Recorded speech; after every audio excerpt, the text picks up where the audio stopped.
गलतफहमी बहुत हो रही है लोगों को कि 21 के बाद लॉकडाउन में छूट है। नहीं, मैं यही स्पष्ट करने के लिए हाथ जोड़ करके प्रार्थना करता हूं बिहार की 12 करोड़ आवाम से, कोई छूट नहीं है आम आदमी के लिए। जैसे लॉकडाउन चल रहा था आम जनता के लिए, वैसे ही एक लॉकडाउन 3 मई तक चलेगा। आपने बड़ा सहयोग किया है, बड़ा समर्थन दिया है, बड़ा ही प्यार दिया है। मेरा अनुरोध है कि 3 मई तक अपने घर में रहें।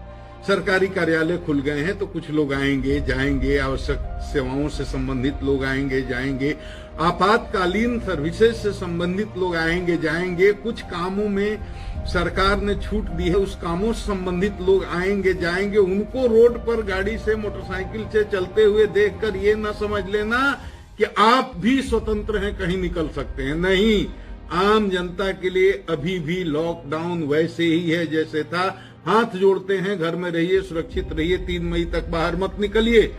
और जो निकलते हैं लॉकडाउन का उल्लंघन करते हैं तो उनके खिलाफ कितनी कड़ी कार्रवाई होती है आपको बताने की जरूरत नहीं। बिहार में मजबूर होकर के लॉकडाउन के उल्लंघन में एक डीएसपी स्तर के पदाधिकारी पर एफआईआर करना पड़ा, उनको निलंबित होना पड़ा, डीडीओ और सीओ पर एफआईआर करना पड़ा, एक वरीय मंत्री के पीए पर एफआईआर करना पड़ा, गिरफ्तार करना पड़ा।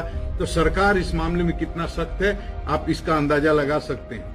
तो किसी के लिए भी, आम आदमी के लिए 3 तारीख तक बाहर घर से नहीं निकलना है, ये बिल्कुल क्लियर हो जाना चाहिए। और मैं पुलिस के अपने एसपी लोगों से कहना चाहता हूं, डाउन द लाइन नीचे क्लियर करें। कहीं कहीं पत्रकारों के साथ दुर्व्यवहार की सूचना आती है, कहीं कहीं इनोसेंट लोग जो जरूरी काम से सोशल डिस्टेंसिंग के नियमों का पालन करते हुए प्रिस्क्रिप्शन लेकर दवा लेने जा रहे, उनके साथ दुर्व्यवहार की सूचना आती है। बहुत कम ऐसी घटनाएं बिहार में हुई, लेकिन एक भी ऐसी घटना होती है तो हमारा नाम खराब होता है, बिहार पुलिस का नाम खराब होता है। किसी पत्रकार पर हाथ न उठाएं। आइडेंटिटी पत्रकार बंधुओं से भी अनुरोध करूंगा कि हमारे पुलिस के लोग बहुत ही तनाव में जी रहे हैं, अनावश्यक उनसे न उलझें और जब भी निकलें ग्रुप में न निकलें, अकेले अपना आई कार्ड लेकर के ही निकलें और विनम्रता से, शालीनता से वो पेश आए। जब भी उनको पूछा जाए वो दिखाएं। तो उनके साथ ऐसा कुछ नहीं होना चाहिए। आम आदमी भी कोई परेशान न हो, निर्दोष पर किसी पर ये लाठी नहीं चलाना है। पुलिस स्टेट नहीं है, वेलफेयर स्टेट है। जो मनचले हैं, बदमाश हैं, जिद्दी हैं, अड़ियल हैं, गुंडे हैं, मवाली हैं, ऐसे लोगों के साथ जितनी आप सख्ती कर सकते हैं आपको सख्ती करने की छूट है।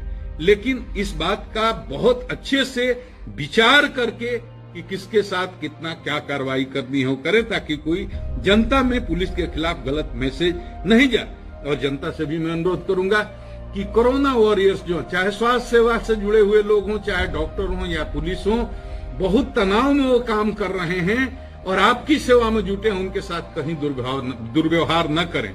अगर उनसे छोटी मोटी गलती भी हो जाती है तो उसको इग्नोर करें, बड़ी गलती तो हम भी नहीं छोड़ते, लेकिन उनको सम्मान दें। वो अपनी जान हथेली पर लेकर के आप लिए लड़ रहे हैं, तो इस तरह की कोई बात नहीं होनी चाहिए कि किसी पुलिसकर्मी पर, किसी डॉक्टर पर कोई पत्थर फेंक दे, कोई हमला कर दे, क्योंकि ऐसा जो भी करेगा, मैं पहले भी कह चुका हूं, उसके साथ बहुत ही सख्ती से कानूनी कार्रवाई की जाएगी।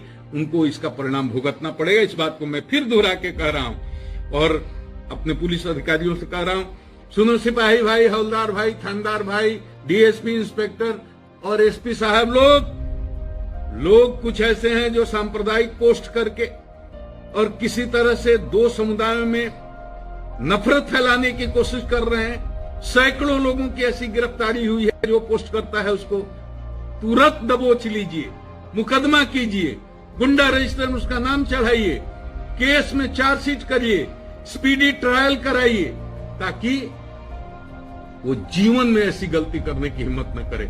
एक बार ये हो गया, सरकारी नौकरी नहीं मिलेगी, चरित्र सत्यापन प्रमाण पत्र नहीं मिलेगा, जीवन में बहुत ही संकट का सामना करना पड़ेगा। इसलिए मैं नौजवानों से अनुरोध करता हूं, चाहे किसी समुदाय के हों, किसी तरह के बहकावे में आकर कोई भड़काऊ पोस्ट न करें, कोई अफवाह न फैलाएं। सोशल मीडिया पर भी ध्यान रखिए। पत्रकार हमारे स्तंभ हैं, उनका सम्मान करना हमारा धर्म है, लेकिन पत्रकारिता के नाम पर कुछ ऐसे लोग भी आ गए हैं जो पोर्टल खोल खोल करके और गलत न्यूज अफवाहें फैलाते हैं, कम हैं, लेकिन ऐसे लोग हैं। तो ऐसे लोगों के खिलाफ भी कार्रवाई होगी, ये बात उनको ध्यान में रखना चाहिए। उनकी जिम्मेवारी है, वो अगर मीडिया के चौथे स्तंभ हैं तो उनकी जिम्मेवारी है। कोई भी जिम्मेदार पत्रकार इस तरह की कोई गलत अफवाह नहीं फैला सकता अपने चैनल के माध्यम से। लेकिन कुछ लोग हैं, तो ऐसे जो कुछ लोग हैं उनको चिन्हित करें और विचार करके उन पर कार्रवाई करें। और मैं फिर ये कहना चाहूंगा, किसी भी स्थिति में बिहार में सांप्रदायिक सौहार्द को बना करके रखना है। ये ऋषियों मुनियों बलियों की धरती है, सांप्रदायिक सद्भाव की धरती है। हिंदू मुसलमान यहाँ हमेशा सदियों से एक साथ रहते आए हैं, प्रेम और सद्भावना और एकता के साथ। इसको बनाकर रखना है। पुलिस का सहयोग कीजिए और पुलिस के लोग, आप जनता का सहयोग करें। जो बीमार हैं, लाचार हैं, रोगी हैं, भूखे हैं, नंगे हैं, हॉस्पिटल जाने की जरूरत है, एम्बुलेंस की जरूरत है, दवा की जरूरत है, उनकी सेवा करिए, उनकी मदद करिए। जनता का दिल जीतिए, सेवा से जीतिए। केवल लाठी चलाकर ये दिल नहीं जीत सकते। तो मैं जनता से और आम पब्लिक से जो कहना था मैंने कह दिया। मैं तमाम पत्रकारों से भी अनुरोध करता हूं कि संकट के समय में हमारा सहयोग करें। मुझे आपका प्यार, मुझे आपका आशीर्वाद चाहिए। और आपके साथ, अगर आप जेन्युइन आदमी हैं, किसी तरह की कहीं कोई गलती होती है, आप हमको बताएं, हम उसका संज्ञान लेंगे। आप सबों को